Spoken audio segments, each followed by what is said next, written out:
हा देसाईवाडा आहे, जिथं राजांना पकडलं मुकरब खानाने, पहिल्यांदा इथं राजांना जेरबंद केलं. हा देसाईवाडा. हा बघा त्याचा आजूबाजूचा परिसर आहे, हा घनदाट जंगलाने वेढलेला. आता हे तुम्हाला आजचं दाखवतोय, 300-400 वर्ष अगोदरचा काळ वेगळा असेल त्यावेळेस. हा पूर्ण वाडा येतो, हा पूर्ण वाडा बघू शकता तुम्ही. तुम्हाला मी आतमधून बी दाखवतो. हे बघा बंद आहे तो, पण हे आतमधून मी तुम्हाला दाखवतोय. तो बघा आतमधून सगळा वाडा आहे हा.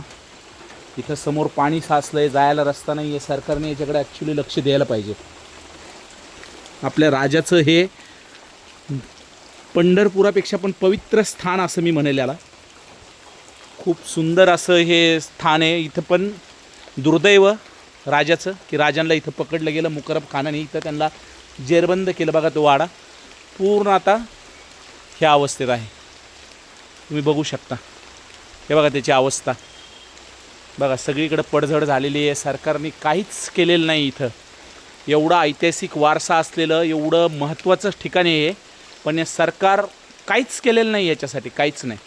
खरं तर ही भूमी, हा वाडा संभाजी महाराजाचं खूप मोठं स्मारक होऊन इथं चांगलं स्मारक बनवायला पाहिजे. चांगली याची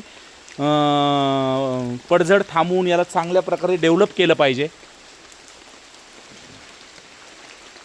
बघू शकता तुम्ही मित्रांनो.